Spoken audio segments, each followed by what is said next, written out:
کتابو کې مسله راځي د تصوف په کتابو کې په پیري و موریدي کې په پیري و موریدي کې یو حساب ده چې پیران موریدانو ته ورښیي د مرید حالت به د ټولې ورځې مراقبه او ماښام چې کله په بستره کې پرېوتی اعمالو ته رخصت ورکوي بیا به محاسبه د ورځې مراقبه څه معنا چې سار راکښېنستې دا خپل ټول قوتونه به په څار کې ساتي تر څار لاندې به دې نیولي چې ګوره غلط مستعمل نشي مراقبه معنا یو شی تر خپل څار لاندې نیول حالات بېڅارې د پښو د لاسو د سترګو د غوږو او د هر یوه اندام مسؤلیت به هم در معلوم وي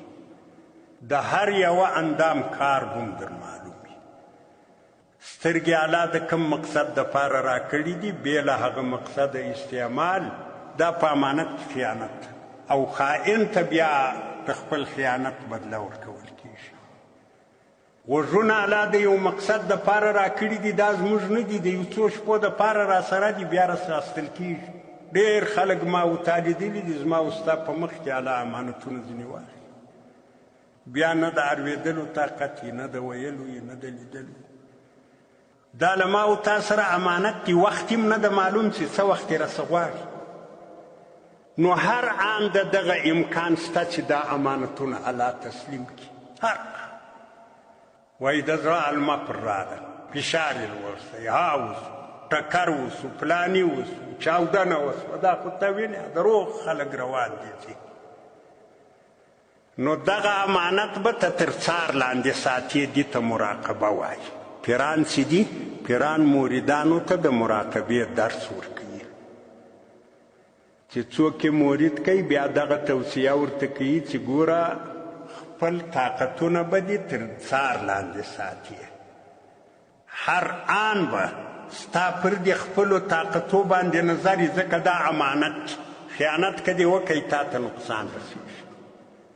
نو چې سار دې سترګې له خوبه راروڼې سوې ستا دغه وظیفه شروع سوه چې ته پر دغه خپل بدن باندې څار کوې دا تر نګراني لاندې ساتي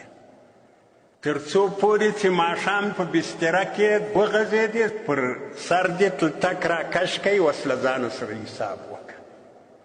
اوس بیا محاسبه ده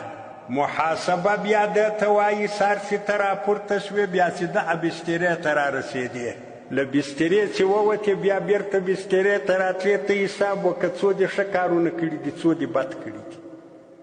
کم دې د الله حکم پر ځان تعمیل کړی د کومه دې نافرماني کړې ده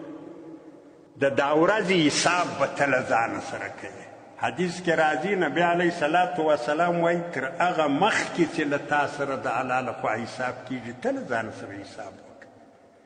بیا به ته حساب وکړې حساب چې دې وکئ په ډېر انصاف باندې د خپلې عقیدې په رابطه باندې چې ستا په دې ورځ کې اعتماد د الله پر الوهیت و که پر اسبابو د خپل عمل په رابطه چې تا ته لمونځ مهم و که د دکان سودا د خپلو اخلاقو په رابطه څوک خو دې خفه نه کوي چاته دې بدې خبرې ونه کړي حلم دې ونه کوي سختي دې وکړه غضب دې وکړي ها دې وکړو دا دې دا حساب چې دې وکئ که چیرې داسې و چې په حساب کې صحیح راځي الله جل جلاله ته حمد ووایه چې یا الله زه خو ناقص یم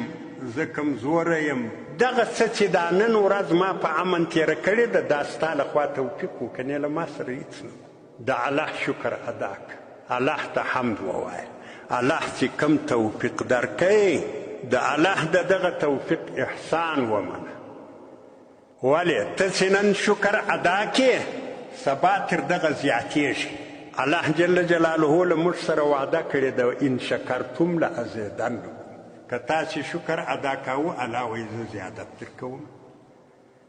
نو که چیرې په حساب کې سم رالې په انصاف سره حساب دې وکړئ ماخستن له ځانه سره نو بیا د الله حمد ووایه او دغه ستا چې کوم نیک کارونه په ورځ کې وکړو د دې حواله الله ته ورکړه چې یا الله ستا توفیق وکنې زه نو څه شی یم زه خو هېڅ نشم کولی او که چیرې غلطۍ سوې وي په دغه بستره کې چې له تا له الله ما سوا بل څوک آل نه لري الله ته به توبه وکړي چې یا الله غلطي سوې ده ته مې معاف که او د بل وخت دپاره د طاعتو توفیق راکړه او کوشش به په دا بله ورځ کوې چې پرون په کمو ځایو کې غلط سوی وم نن هغه غلطي ونسي دا ته محاسبه وایي دا د تصوف دوې لولو خبرې دي د پیر و د مرید په مابین کې دا لو رابطه ده پیر به و مرید ته د مراقبې و د محاسبې درس ورکوي مرید به ځینې زده کوي بیا به مرید له ځانه سره د دغې خبرې عمل کوي اوس نو زموږ ستاسې په مخ کې لوی مرشد لوی پیر لوی هدایت کوونکی صادق او رښتونی هدایت کوونکی نبی علیه صلات وسلام په نبی علیه صلات وسلام سې اقتدا وکړه دا ټولې توصیې هغه درته پرېښتي که یو صادق و رښتونی پیر بیا بل هم پیدا سي مرشد نو هغه هم ښه د څه اګایي به درکوي او که نه سو پیدا نبی علیه صلات وسلام او د هغه ارشادات د هر امتي په مخ کې دي نبی علیه صلات وسلام دا درس درکوي چې د ورځې مراقبه کوه شپه کې محاسبه کوه د ورځې د خپل ټول طاقتونه تر څار لاندې ونیسه چې غلط مستعمل نشي ماخستن به بیا له ځان سره حساب